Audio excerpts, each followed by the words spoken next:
झिरकमा ख़बर शामिल क्यों था। लाखा दिनों झिरकाई जी रिपोर्ट मुताबिक ठठे जी जाखरा बिरादरी जो मोजिज़ अगूणो दिला कौंसल जो मेंबर पीपी दिला ठठे जे फनाज सेक्रेटरी वडेरो रसूल बशको जाखरो मकली प्रेस क्लब में सहाफ़िन सां ॻाल्हाईंदे चयो आहे त हिन सुपरवाइज़िंग तपेदार तारको पली जो ते को बि हमिलो नाहे कयो। हिन मूं ते हमले जा मनगढ़ंत इल्ज़ाम हणे मूं ते हथ ठोकियो केस दाख़िल करायो आहे जंहिंमें का बि सदाकत नाहे। जंहिं केस मां मूं ज़मानत कराए वरिती आहे। वडेरो रसूल बशको जाखरो चयो त हक़ीक़त हीअ आहे त दरगाह सतियूं लॻ ॻोठ सूमार जाखरो जो रवासी मुंहिंजे माइट प्यारो ख़ान जाखरो खां संदसि 7 एकड़ ज़मीन जा कागज़ रिकॉर्ड ठाराइण जा 6 लख रुपया तारको पली जो वसूल करण बावजूद खेसि कागज़ न मिली सघिया, जंहिंजो मसइलो हल करण जो तारको पली जंहिंखे चयो जंहिं असां मथां हमले जहिड़ा इल्ज़ाम हणी केस दाख़िल कराए छॾियो आहे जंहिंमें का बि सदाकत नाहे। हिन चयो त शहीद बेनज़ीर भुट्टो जे शहादत बैदि रिकॉर्ड सड़ी वञण बैदि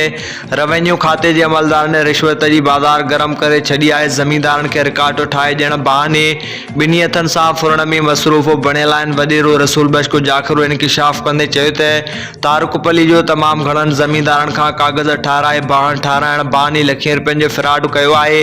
जिन समूरनि मुतासिर माण्हुनि खे इंसाफ़ मुहैया करण लाइ जल्द एंटी करप्शन हैदराबाद में केस दाख़िल कराए हक़दारनि खे पंहिंजो हक़ ॾियारियो वेंदो।